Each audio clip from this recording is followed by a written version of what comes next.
everybody. Thank you for joining me yet again. I hope you're not fed up of listening to my voice yet. You've listened to me for quite a few hours today and even more to come if you stay with us.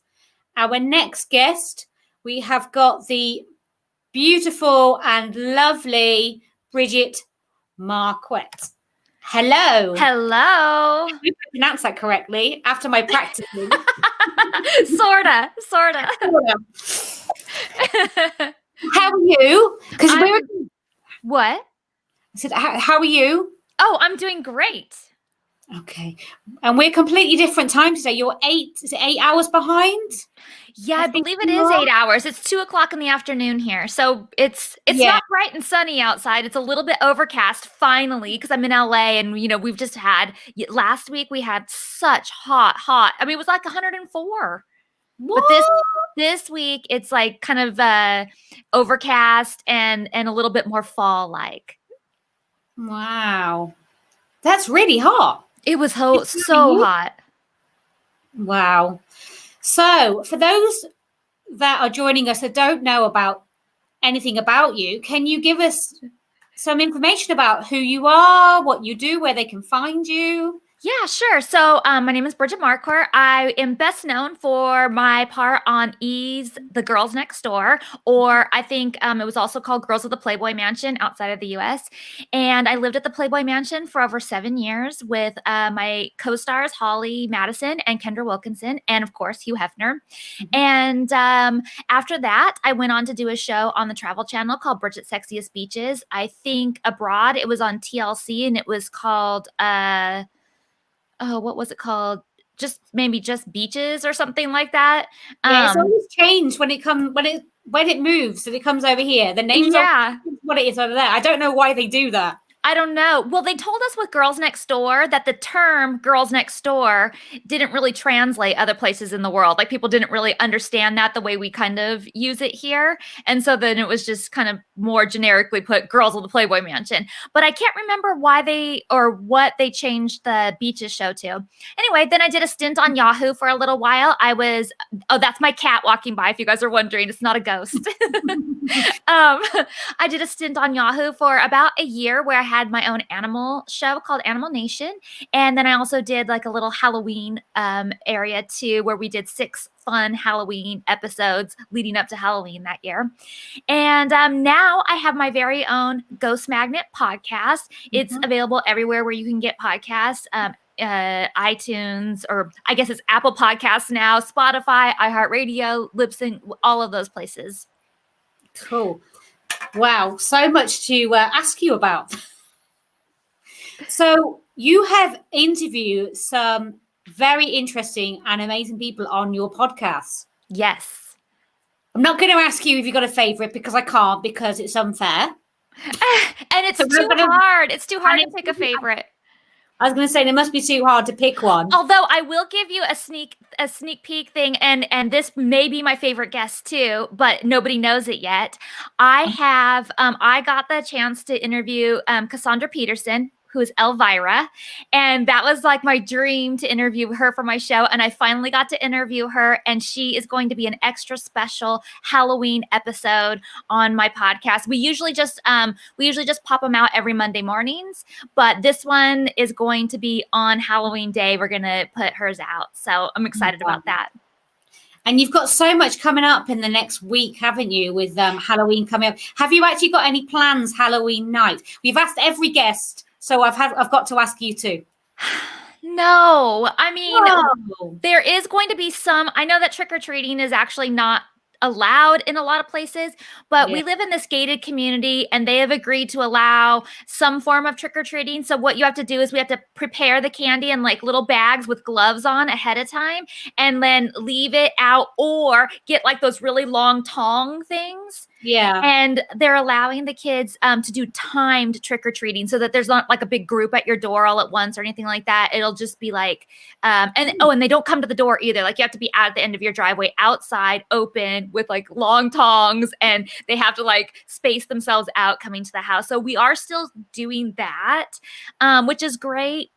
I've gotten to do a few Halloween related things. There was like a drive-through event that we went to with my friend and I went to a couple weeks ago. And then I have some televised things like this, obviously. And then also on Thursday night, I don't know if you guys remember, in 1996, the movie The Craft came out. Well, they've redone it.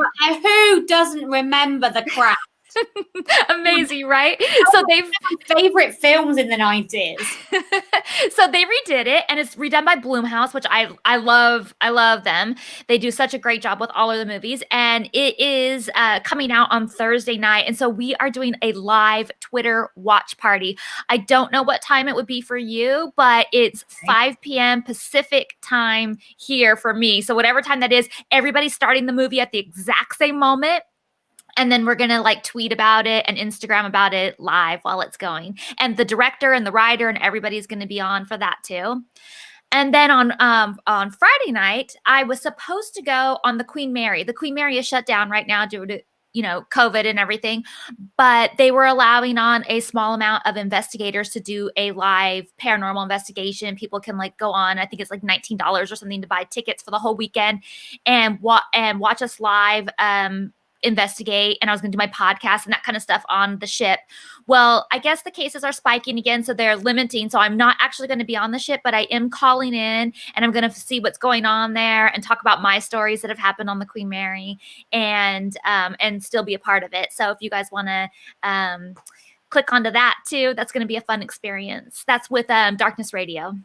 So can you tell us about your experiences on the Queen Mary? On the Queen Mary? Yeah. Cool. If you can tell us some of your experiences, that'd be really interesting. Yeah. So my first experience on the Queen Mary happened a long time ago. I mean, before I was even living at the mansion or anything, I've been into ghosts since I was very young. And before there was equipment and TV shows and things like that, like my whole ghost hunting thing was to like kind of wait up until midnight and then run around in our pajamas with like maybe our camera at best, and just like try and see if we can see a ghost somewhere. And so that's what we did. We were staying on the Queen Mary, but before midnight came around, we were staying, I don't know if you've ever been on it before, but probably most ships are like this. We had an inside stateroom. And what that means is there are 0 windows. So it is pitch black in there. And I mean, we were on a budget, so those are the cheapest rooms, so we're just like, yeah, we'll take it, whatever. We just want to stay the night on the Queen Mary. And so we were going to go explore the ship.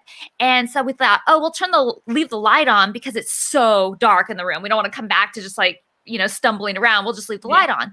So we left the light on. We went and explored the ship, came back, and it was pitch black in the room. And I was like, oh, I thought we left the light on. And then so we just chalked it up to maybe we didn't leave the light on after all. A little bit later, we go back out exploring again or dinner, whatever. We left the room again. We're leaving the light on. We made like a note of it. We're leaving the light on. Okay. So we left the light on, go do whatever we did, come back, light is off again. And we're like, that's weird. And then I was like, oh, you know what? I bet it's like motion activated or something. Like if nothing's going on in the room, it probably just automatically shuts off or something, power saving or whatever. Logical answer, obviously. Yeah. So I didn't think anything of it. And then that night at like midnight, we're walking around and we're like, ooh, it's so creepy and so cool. And we hear this noise that sounds like, those big kind of plastic balls that kids can get at the grocery store or whatever at the market. And they kind of make a very distinct noise when they hit the ground. They kind of go boing, but it's like a noise, that you recognize. We were walking down the corridor and I'm sure it's probably like this with any ship, but it's just such a long, long, long corridor. And it's for all as long as you can see. And then there's just forever, doesn't it? There's like, where's Yes.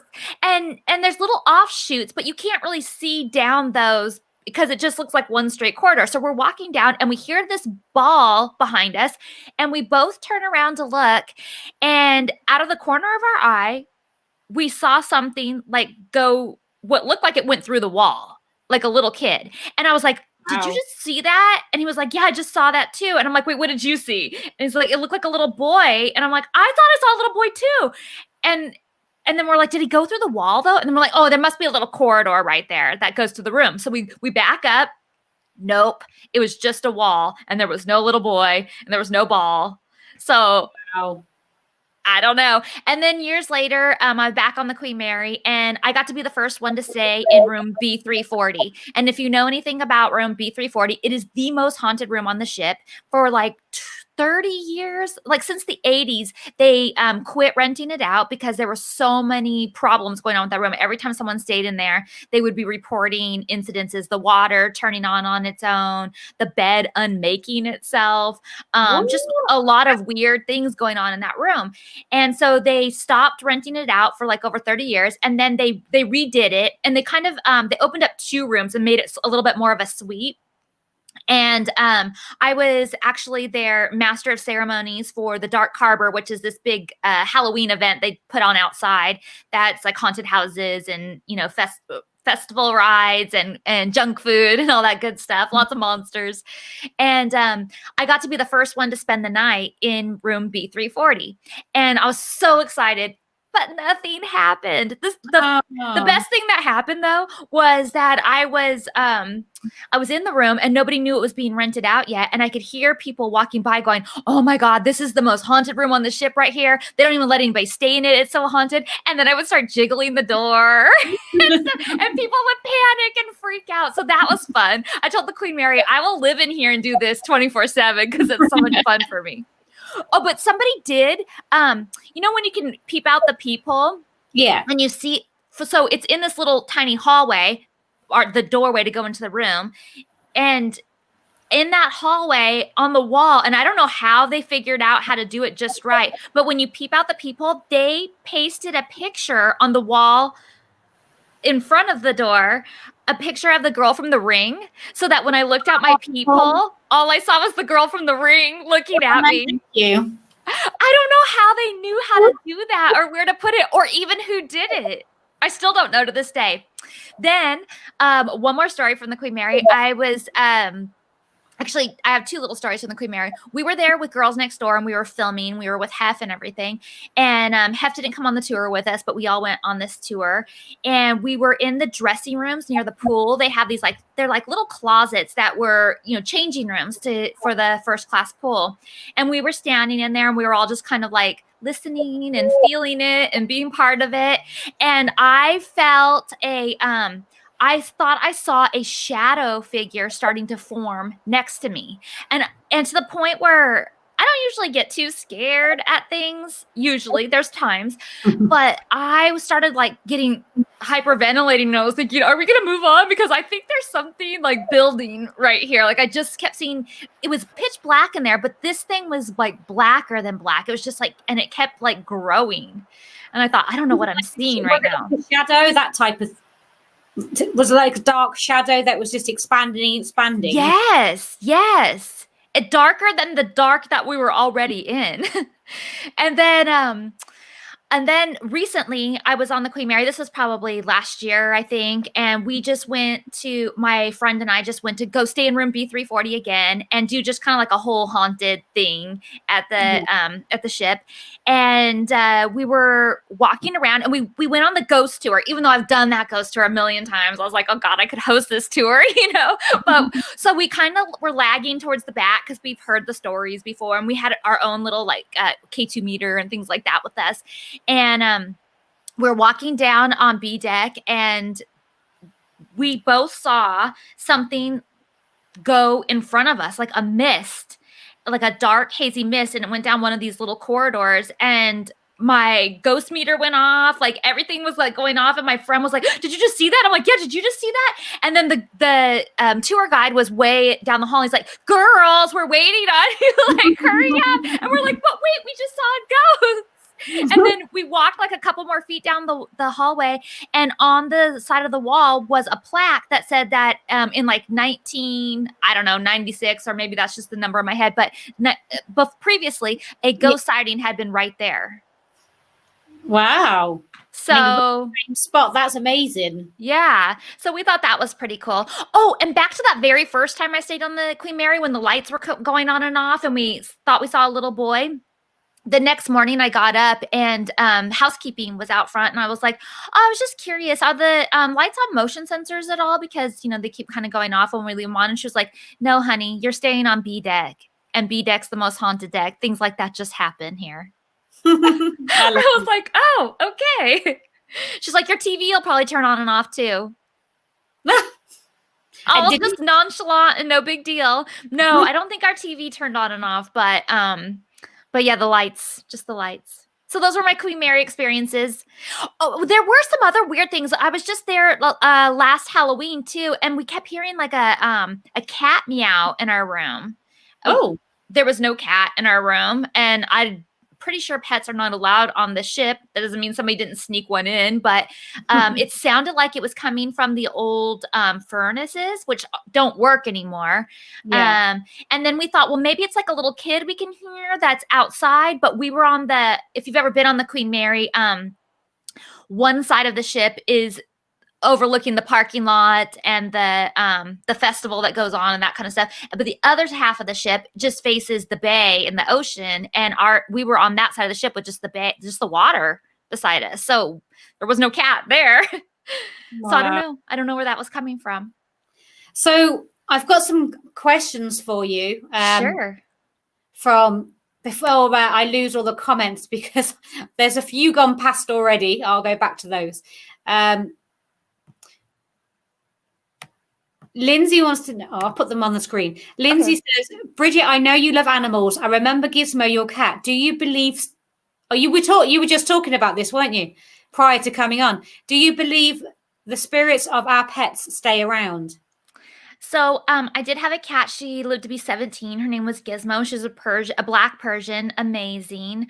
I have not experienced her presence after she passed at all. And then just recently, I lost my sweet little Winnie. She was 15, my little Pekingese dog. And it's hard for me still to talk about it without crying. But I really both of them. Gizmo passed away a while ago now, so I've been able to move on a little bit. But Wednesday is still super fresh, and I want it. When it's a cat, they're so independent, and it's not that you don't still love them, of course you do and everything, but they're a little bit more independent and not so, needy of you. But my dog, I felt like we were like soulmates, like we really connected, and we were really, I just felt like she was part of me and who I am. And she passed away like 5 weeks ago. And I want more than anything for her to come and visit me. And everybody tells me that that they're with you always, and they come to visit and everything. I do not feel her around yet. But there's time. It could happen. Yeah, a medium reached out to me and said that they actually kind of have like a unspoken rule that when you're still grieving, that they shouldn't come, and you need to have the grieving process first. But I do suspect that I heard some things that sounded like her. When I'm like laying in bed watching TV at night, and I'll pop up and look around, and even the cat will like pop up and look around being like, wait, what was that? I thought she was gone. Like, what is the dog gonna get me? And and we both just sort of look around and we don't see anything. Now, I don't feel that it's her presence, but I definitely hear some things that kind of sound like her. Like she used to have she has such a flat face, and she had like this little sniff that she would do. And just even her nails, we have like the Berber carpet on the floor. Her toenails sometimes would sound kind of like Velcro on the floor. Yeah. And outside of our room is like hard floors. And so I hear sometimes the clicking of her paws kind of on the floor, enough to like, not like a full coming down the hall, but maybe like 1, 2, 3, and enough to make me go, wait, what was that? And look up, and nothing's there. But I really want her to come and visit. I hope they do. It makes me feel better to think that they are with us and that they can come in and see us. But other than those sounds, I don't have a sign from her yet. Maybe it's too soon. Maybe it's because you're still so sad. So I am like still devastated. So it's your family member, so there's still time yet. Yeah, I'm hoping so. Okay. Jolene said, did you have any experiences at the Playboy Mansion? Yes. And I'm not the only one. Lots of people have had experiences at the mansion. Lots of the staff. have their stories. Like I know that housekeeping was afraid to go out into the game house because they said that doors would slam and the arcade or pinball machines would just start up on their own and start playing. And so they'd always want somebody from either security or one of the butlers to come out there with them and just like hang out while they were cleaning out there. But for me, the biggest thing that happened was I was sitting in, it was actually the day that I went to get my dog. We were in North Carolina visiting my brother. We had a layover in Atlanta. The lady who had the dog was bringing her to me, and I got her at the airport, flew back to LA. And that night, obviously tired and everything, I was sitting on my bed. My sister was sitting next to me, and my friend Stacy was sitting at the end of the bed. My sister and I had gone together, and we were telling my friend Stacy about our trip, having a glass of wine. I had a little like pin set up at the end of the bed on the floor for my dog with all the stuff she needed in there, her toys and her food, all that stuff. And right beside that is the doorway to my closet and bathroom. And there's no entrance or exit from that side of the room. The doorway to the room is over here. So, but there was a doorway to the closet, then the bathroom. And all of a sudden, all three of us see something standing in the doorway. And I gasped and turned to look straight on. And when this happens to me all the time, when I turn to look straight on, it's gone. But I definitely saw a woman standing there out of the corner of my eye. My sister immediately just started crying and was like, I don't want to know. I don't want to know. Like, I don't know what, don't tell me. And then my friend Stacy was like, I don't know. I'm scared. I don't want to look. Is it gone? Is it gone? What's happening? They're both scaredy cats. And I clearly saw a woman standing there. And I even remember sort of what she looked like. I mean, not super clear, distinct features, but I know that she had black, stringy hair. I know that she was very thin and frail, pale looking.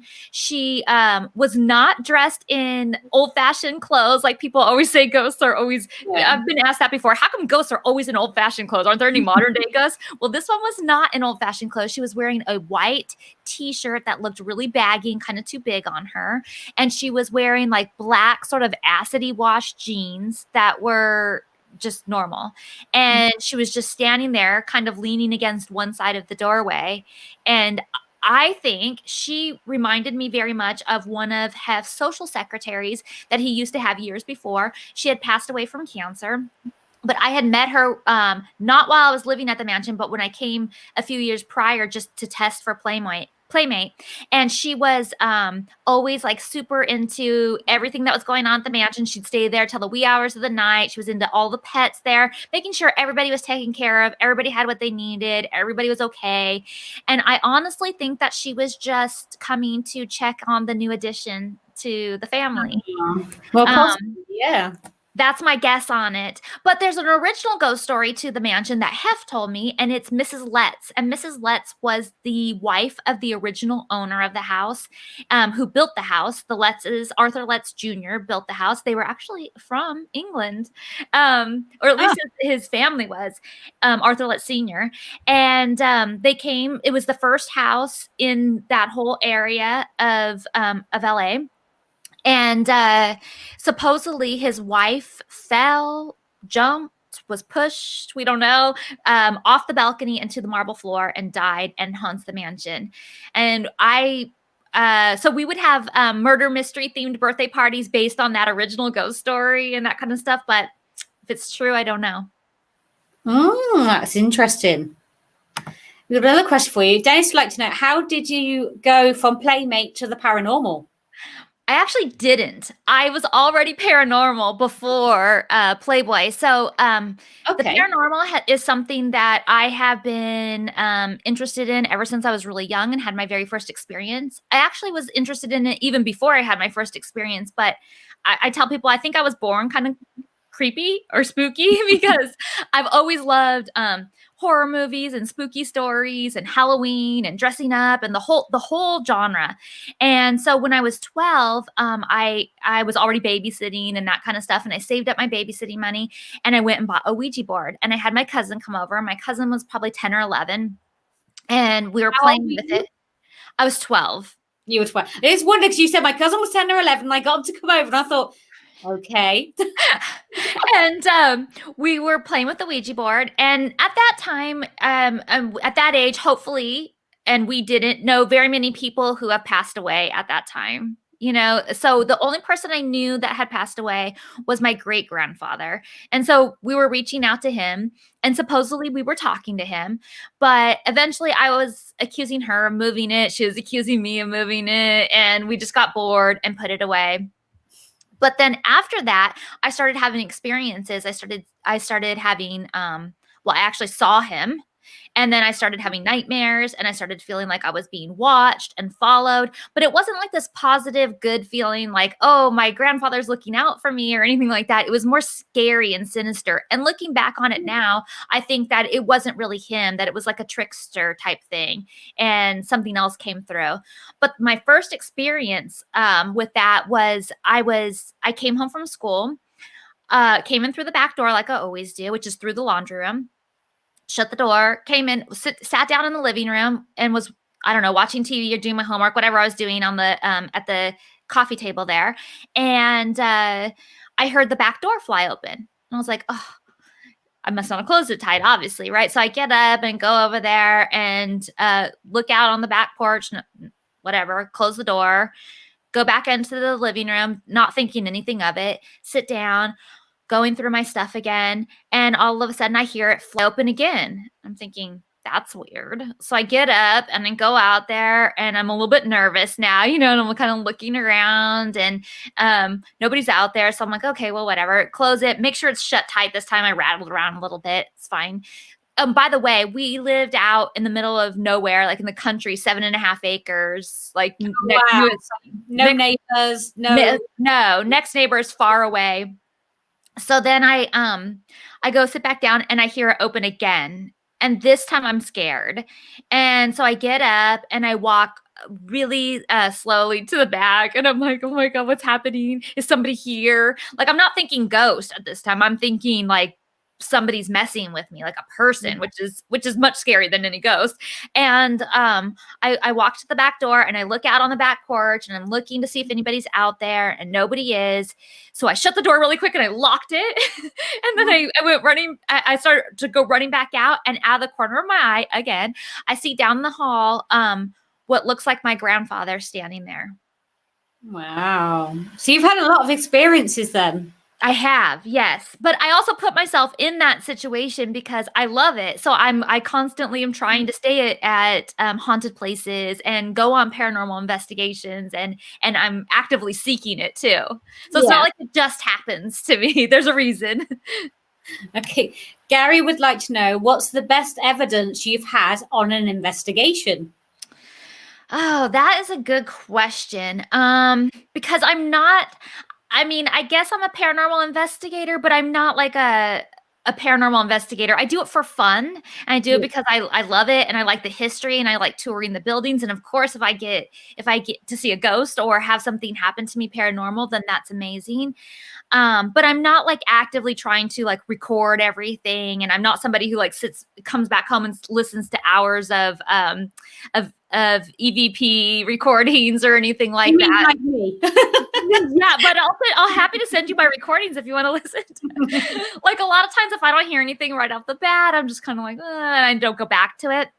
So I think the best stuff that I have witnessed is just with my own eyes and ears. And my scariest experience ever was at a place called the Myrtles Plantation in St. Francisville, Louisiana. And that was probably the most active place that I've ever been to, and the most stuff that happened. Wow. So basically, it's mainly personal experiences for you then, rather than active. I go in there actively seeking it, but not out there with equipment and all the rest of it. It's personal experience and see what happens. Yeah, I mean, I do bring equipment. I have a K2 meter. I have a voice recorder. I have an infrared camera. I have, what else is in my bag? Let's see here. So I have several things that I take with me, but I'm more doing it for the experience and not trying to like specifically like catch things. There is one photo that I have, and I know orbs are kind of like, people are like, on and I'm even on orbs. Like when people say, oh, look at this orb in this photo, I'm like, dust, bug, whatever. But I will say that I was taking photos around the Playboy Mansion I was having a Clue themed birthday party, one of the murder mystery parties. And I was changing all the rooms, the board game. I was changing all the rooms to rooms that are at the mansion. So I was taking pictures of them all.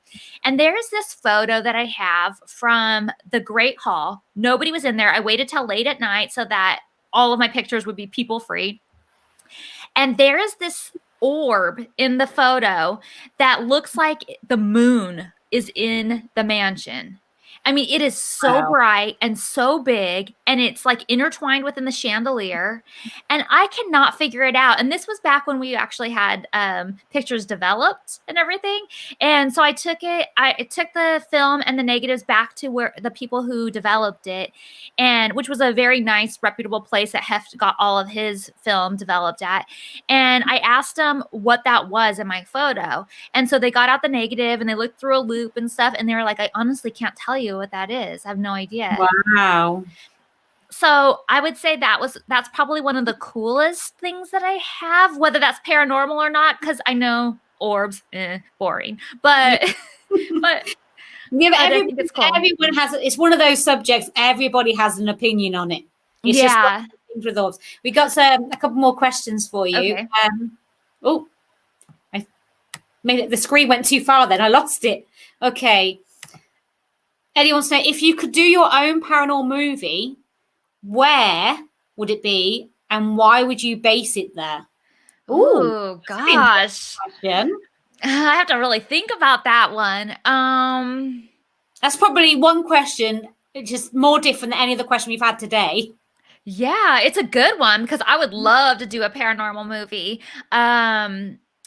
I mean, like I said, the Myrtles Plantation was one of the scariest, most active places I've been. And I've seen like a few little documentary style pieces on little, just like little segments of TV shows on it, but they've never seen a movie done on it. So maybe there, it has so much history and so many different hauntings that I feel like it would make for a really, really interesting story. And do you think you'd add in some of your own experience into it too? Yeah, why not? That would be fun. Okay, there we go. Look at this. We'll be looking like 20, because of COVID, so we'll probably 2022, you'll be bringing out a movie. I wish. That'd be amazing. In fact, I'm reading the book for the third time, The Myrtles Plantation. Oh, really? It must be good if you read it for a third time. Well, you know why? I'm actually interviewing the writer of it, the author, on my podcast this week. So I've read it twice in the past. I read it once a long time ago while I was at the mansion, and then that inspired me. I have to go there. And then I didn't actually go there until like 4 years ago. And so I read the book again just before I left because I just wanted to remind myself all the stuff that was going on there. And now she's going to do my show. So I thought, you know what? I need to remind myself one more time. Like, I know the story. I know what happened, but I just want, if I'm going to be interviewing somebody, I really want to know all the facts and know what I'm talking about. We've got a couple more questions. Comments actually. Mike says, love the Queen Mary. Did the Nick Roth tour there last year. I was doing the meet and greet. It went back to my room and the lights and TV was on. See, same. Well, sort of same. Wow. Was he on B deck? I wonder. I don't know. He didn't say. He just. Oh, that's all the information he's giving us. If you might tell us which deck you were on, so we know. See if it was the same one or not. I mean, I think the whole ship is haunted, but B deck is known to be the most haunted deck. So. Okay. Oh. Hold on. I went too far. I lost it. Sorry. Because there's so much. I'm just trying to get through everything. Lindsay says, did Hef believe in the afterlife? And do you think he tried to make contact with the other side? Oh, that's a good one.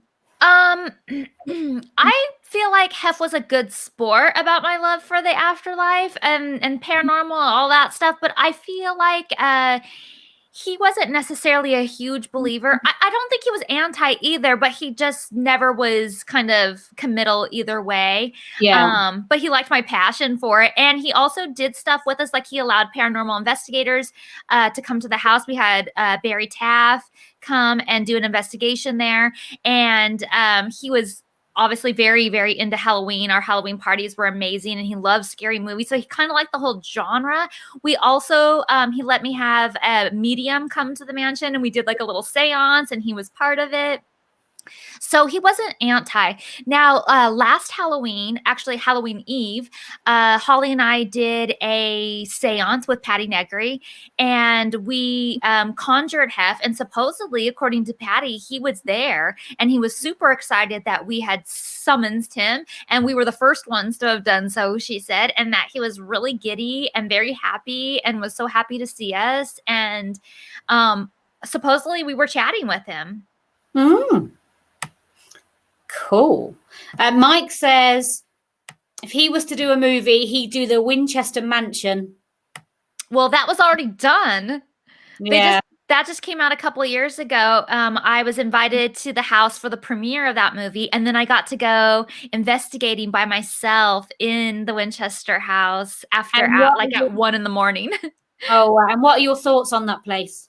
You know what? I've never experienced anything haunted there, and I've been there so many times because I grew up in Northern California, and we used to go there just as like field trips with our school and everything. I do not feel anything paranormal there at all, but it's an amazing house, and the story is incredible, and just the history of the house and Sarah Winchester and all of that is an incredible story and an incredible place to see. Mike says yes, he was on B deck. Okay, that answers it. See what you've started now about doing your own movie. My husband, this is Eddie. This is my husband, by the way, that keeps making these comments. He said, just saying, I'm available for filming, just so you know. If you decide to do your own movie, come and be an investigator on your movie. Yes. Joe says, oh, it's a different question. Did your fiance design your spider engagement ring, or did you help? Oh, I definitely helped. I saw it or a similar one on somebody, and I was like, oh, it was a celebrity that was wearing it, and I was like, oh my God, I want that as an engagement ring. And she wasn't wearing it as an engagement ring. She just had it on like her pinky finger or something like that. And my fiance was like, I am not getting you a spider ring as your engagement ring. And I was like, why not? I really wanted something different because something different. Yeah, the rings that I like the traditional engagement rings, are just the normal solitaire. Like, I don't like anything. It's not that I don't like anything fancy or anything like that, but if I had my choice to pick it out, it would probably just be your traditional solitaire ring. And that's not that special right now because, so many people have that, or they have the halo around it. That's what's really popular. And so I just really wanted something different. And I found that, and it was all black, the one that I saw. And he was like, people will think I'm crazy, and people will all be like mad at me. He was afraid everyone would look badly at him for getting me that.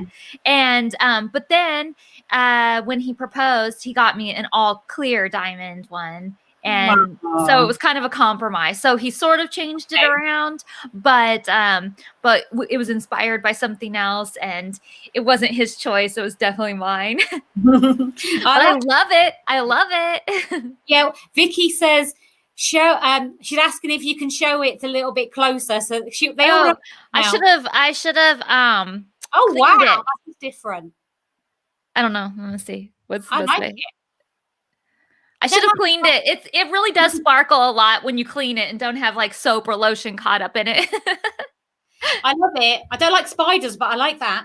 I don't like spiders either. That's what a lot of people were saying. Oh, you must like spiders. I do not like spiders, but it just kind of represents my spooky side, like it just represents me, I feel like. I've seen other people have skulls, so I didn't want to go that direction. And another thing that I do, that's something I do like. I love skulls. Yeah, I mean, I love skulls too, but I've seen other people do that, so I just really wanted something different, something that, yeah. Being an individual. Yes. Michael says, I also have a hiss audio from that most haunted room that you talked about. when medium Cindy Kaiser picked up on an angry man. That's interesting. That's in the ring you sleep in the Queen Mary. Dennis says, who would you love on your podcast that you haven't interviewed yet? Well, I have a huge list that I kind of pull from. My biggest one, like I said at the beginning, was Cassandra Peterson, Elvira. I really wanted her because we've worked together in the past, and I know she has some good ghost stories. Plus, she's like Queen of Halloween. So I really, really wanted her on, and I just recently got her. That's who I used to always say was my big one. Right now, I mean, I have a lot of cool people that are coming up that I'm excited about, but there's not like one that stands out where I'm like, oh, that's my dream guest or anything. I think I'm pretty much able to get everyone that I've wanted to get. Cool. Well, I like that. Vicky says, thank you, Bridget. It's beautiful and very cool. Totally you about your ring. I'm lucky. Well, I haven't got mine on, but my wedding ring my husband had made for me. So I know how good it is. I know it's so nice to actually have something made for you rather than going out and just going buying something out of a window. To actually have something made, I think is so much more personal. But unfortunately, I've been having treatment, so I can't fit my rings on. So I haven't been able to wear them for the last few months, unfortunately. Oh, yeah. I can't get mine back on. Sometimes, I take it off to shower a lot of times, and because all the soap and the lotion and everything. And then sometimes I every once in a while, it's rare, but every once in a while I forget to put it back on, and then I'll be like running errands. I'll be like, oh, and I just like panic. It feels so weird not having it on. No, bless you. Yeah, I'm really like that at the moment because I can't wear my engagement ring or my wedding ring. That's a bummer. We both had our wedding rings made for us. They're both personal designs. But I can't wear mine. I haven't worn mine now for, I don't know, about 4 months, 5 months or something. And it's horrible. Maybe you can put it on a chain and wear it around your neck. Well, I'm hoping I'll get it back on soon. That is the aim. Okay. One more last question for you. Okay. We were chatting earlier and I was telling you about the different guests that we've had on before we came on air. And I was telling you about Dr. Kieran O'Keefe that we'd had on, the parapsychologist. And you told me about your studying. Yes. So I just started parapsychology classes this semester. And so I'm just in the very basic intro to paro. But I'm loving it and it's amazing. And I just built my PK target last night. So you like put a little piece of paper and you fold it up so it's kind of like a pyramid, and you put like a little needle underneath it so that it's just barely resting on that, and then you stick that through a base, and then you put like glass around it. I wish I could show you, but it's actually holding up my whole computer and everything. But so you put the glass, or you can even use like a peanut butter jar, whatever, around it so that no air is manipulating it at all. Okay, yeah. And then you try and move it with your mind. And I haven't had success yet, but I just built it yesterday, and I'm hoping that I'm going to make that move. And also, I went and bought some cheap spoons because I'm going to learn to bend spoons. Spoon bending. So you've got lots of talents as it is. You're just adding more and more and more to your CV. Yeah, they're party tricks. We've got one last question. And it will be the last question for the evening. And Lindsay would like to know, I keep forgetting to put them back up on the screen, Lindsay, is there anywhere in the UK you'd love to investigate? Everywhere. I've heard it's so haunted. And I've gotten to do a few creepy things in the UK, but not investigate. So, like, for instance, we've been to Tower of London and we've been to Hampton Court, which is like so haunted. Both of those places are so haunted. You could just feel it when you're there. We did the Jack the Ripper tour. So I've gotten to do some sort of creepy or abnormal kind of things, sort of. But I've never gotten to like have my equipment and do an investigation. And I want to really bad. I had Ray Jordan. Are you guys familiar with Ray Jordan? I'm not personally. Oh, he had a TV show and he's in the UK and he told me the next time I come there, he was going to take me around. So I'm looking forward to that someday after COVID when we can travel again. So that kind of answers Eddie's next question, which is, would you love to come to the UK and do events? So that's kind of answered that question, really. Yeah, absolutely. I would want to. Okay. Well, I'd like to say thank you very much for joining me this evening. Yeah, thank you for having me. We'd love to have you back in the future, or different events we might be doing, or our other show that we've got. We'd love to talk to you again. Okay, sounds good. And I say thank you to everybody for... Oh, yes, Ray Jordan Ghost Chasers. Okay, thank you, Sue. Yes, of course I know who she's talking about now. I just couldn't think what TV show you were talking about, but now she's told me the name. I know what we're talking about. Yeah, I wasn't sure which one to say because he's done, I think, a few different shows, and he's done some in Australia as well. So I was like, I don't know which one was on there, but yeah. Yeah, I know who you talk about now, so I do apologize. I do know who he is. I take it back. We take it back, Ray. We take it back. Okay. Thank you, everyone, for watching. Thank you for joining me. It's very much appreciated. Everybody out there, please stay with us. We're still going to go on all through the night, all through the day, all through into the evening tomorrow. Our next live is join me. Unfortunately, you've got to join me again. I'm sorry to say.